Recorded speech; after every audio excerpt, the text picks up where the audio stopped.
Today I come up with a very interesting topic most of you could relate. That is the social anxiety issues most of us face actually at some point in our life. And you may be wondering the difference between shyness and social anxiety. Actually, social anxiety is a disorder as per the DSM classification, which goes by this, that is a person who feels very anxious and when he or she is in social situations, which leads to avoidance behavior. But when it comes to shyness, it's not as impactful as the social anxiety. The person just feels uncomfortable in a social situations. That's just shyness. But shyness is again different from being an introvert. A lot of people are confused between what is introversion, what is shyness. Introvert is a personality trait which is a very good trait, I should say, because it's just the preference of the person to remain aloof, or they just want to befriend one or two people, and that's a beautiful trait actually. It's not that they are afraid of a social situation. Introverts can be actually very good at social situations as long as they are socially skilled. But then when it comes to shyness, there are a lot of people starting from children, teenage, school students, as well as even sometimes in adults, sometimes women in middle age and men in middle age suddenly start to feel socially anxious. They were actually an extrovert earlier, but suddenly start to feel anxious about showing themselves in social situations and afraid about what would happen in social situation, whether they will be more awkward, or will they say something, or will they do something stupid, or will they call someone by wrong name. Lot of these confusions and these doubts are there about their awkwardness, so they tend to avoid social situations. Let's say they may avoid going to parties, or even avoid going to buy some groceries, or avoid even going to school. If this avoidance behavior is high, in such situation we could say the person may be having social anxiety disorder, but still the diagnosis should be done by a professional, mental health professional only. So I can give you some tips about how to overcome the social anxiety, or if you're a shy person, why you're having this kind of issue and how you can overcome this. So you also could get a lot of friends, and it's perfectly fine if you want to have less friends and you don't want to socialize. It's fine, but I should again reiterate and tell you that social belongingness is one of our human needs, and you love to socialize with people. But if something is avoiding you to come out of your cocoon or your comfort zone, or if you're too anxious to go out and hang out, especially for a date, or going out and partying with friends, and if it is making you to feel very uncomfortable because of that, if you stay indoors, or even if you feel like people will make comments the moment you come out of your house, and you're worried about what strangers are going to think about you or judge you, in such cases you really need to seek a professional help. But here I'm going to share some useful tips with which you can try to overcome your social anxiety issues. So why the social anxiety? So when you talk about this anxiety, we should also think about this spotlight syndrome. That is, a person when he comes out of this safe zone, we should say, or a comfort zone, start to feel like everybody is watching the person only. Like as if you're a teenage, you generally have the spotlight syndrome where a teen feels so conscious that people are watching his hairstyle, or my eye makeup, or my shoes, or my torn shoes, or my bags. But in actually speaking, nobody's actually watching the kid. Similarly, you also may have this feeling that I've done this earlier. Once I've just used the slurred speech, or my boss made fun of me, or my colleagues laughed at me, so I'm afraid to speak in public meetings. Or if you have this kind of anxiety building up in you, it may be some social anxiety issues. In such cases, please understand that everybody got their own loads of problems. To start with, nobody is actually watching you and going to judge you every moment of you, maybe every moment of you. But still if they're going to watch you and make some comments, they're just going to forget for that moment and go on with their lives. We are not like the heroes or the protagonist in any movies, like where everybody is watching you. First, please understand that part. And more than that, this gets more physical or somatic symptoms. For example, the person who has the social anxiety might have this breathlessness, or heart palpitations, or chillness in the palm. These kind of somatic symptoms because of the anxiety sets in, which makes them very uncomfortable to go out. For any anxiety or phobia or fear, the only treatment is to face it. That's exposure therapy, we would say. But when before the person is ready, we wouldn't ask them to face the situation. First, you have to change the way a person thinks and change the way a person behaves. Most of the people who are having the social anxiety tends to avoid the situation subtle or in large detail. For example, they might go to parties but still remain aloof and busy watching their phones. I'm sure most of you could relate. So that nobody comes and initiates a conversation with you which you're highly uncomfortable about. Or even if you're being a host of a party, you'll be busy in the kitchen and don't want to come and meet the people and allow your children or siblings to go and talk.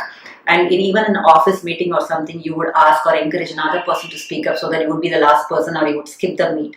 So if you are such a person, in such cases, this avoidance behavior is the major problem. You need to slowly stop avoidance, which is a safety behavior used by the socially anxious persons.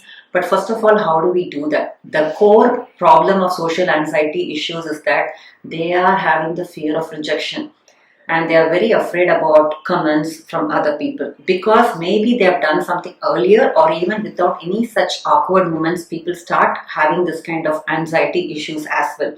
So in such cases, we always tell our clients to do a realistic check or realistic thinking by asking, what's the worst case that could happen, even if you're going to be that awkward? And if a person who is like making fun of you, if they were in your position, will they do that? So, or has it really happened? Many people who worry, the truth is, 90% of the time, and even more than that, what they worry never really happens. So when you realistically think about the social anxiety issues you're into, then you feel like your worry is simply illogical or irrational in nature. That would give you a sigh of relief and wanting you to go out. And what's the best thing you can do to take small steps? I'm not asking you to jump into ocean suddenly just by going and meeting a lot of friends, or just going to a grocery shop and do all the buying by yourself. But start taking a small steps by yourself. For example, if you're really worried about how do we do this social anxiety situation, how am I going to do it? Before even taking the real steps, you do role playing with a trusted partner of you. Maybe you have a situation where you need to attend an interview or you need to talk to a class teacher. In such cases, you can just role play with a trusted partner, saying like, you're my teacher and I'm the student. Let me think about the possibilities and let me see if I'm making real mistakes and all that. So the preparedness will reduce your anxiety to a great extent. Next thing you can do is take small steps or a baby step by just stepping out of your house and going and standing near the grocery shop, or starting a conversation just by saying hi or just a smile at a stranger, and all these things will give you a little bit of confidence before taking large steps. So in such cases, what happens is you will start feeling whatever I feared never happened, and I am capable, I am confident, I can do it. And even though I'm going to make some mistakes or I'm going to talk something weird, people are not going to remember for a long time or make fun of me. So these kind of realities will only hit you only when you really go into the situation, face it all by yourself by confronting it. But before confronting, you need to go through a lot of rituals like training, role play, and relaxation techniques like deep breathing, warm breathing, and reduce your somatic arousal or symptoms. And then only you can do this small tries. But unless and until you come out of your safe zone and safe cocoon and just start putting yourself or exposing yourself to such situations, you're never ever going to come out of the social anxiety. So the thing is, the people's judgment is not going to decide who you are as a bottom line. All of you should understand. The thing is, all of us do have our own set of strengths as well as weaknesses. And overthinking about what kind of words I'm going to use and all that is going to increase your anxiety levels. And thinking or rehearsing about what am I going to talk is going to increase your anxiety. The best technique I've used it myself, and I would suggest to all of you, is just go face a situation as and when it happens, and never rehearse or just think about it or role play the situation within yourself. Never do that, because when you're going to do that, your anxiety levels are going to increase. And the moment you're going to step out of the society and start using the behaviors, I'm sure your anxiety will arise. You'll have that arousal and it'll peak, and after a while it'll just come down. Just trust the process, it'll come down. Take a deep breath and tell yourself, I'm safe and secure and nothing is going to happen to me. All is well and people are good to me. If you really want people to be good to you, you also do some acts of random kindness to people so you feel comfortable around them as well. So these kind of tips, I'm sure, will help all of you to start with overcoming your anxiety issues. And if you really have clinical social anxiety disorder, in such cases, you really need to talk to a therapist about it and look into what are the factors which triggers you first. Even to start with, other persons also can start writing a journal wherein you can write which aspects in your social environment triggers you a lot. Especially, you may be comfortable in some places but really uncomfortable in certain places. So what are you really fearing about? What is is it the judgment of a friend or a peers or a teacher? Which is actually bothering you? If you could write, you can you can get a lot of awareness about that part, and you can role play with your trusted partner to see how you can bring down your arousal by good preparedness. But then over imagining about the situation and worrying about it too much is not really going to help. So please follow these basic tips for people who are shy also, who are like fretting because from the childhood you've been in the indoors and never wanting to come out because of people's judgments. You try following these tips and become a real pro in social situations. So I hope all these tips can help you to get out of the social anxiety issues, and all the very best for the same. And if you find someone who's also having this kind of issues, do share this video. I'll again catch up at another video. Take care. Bye.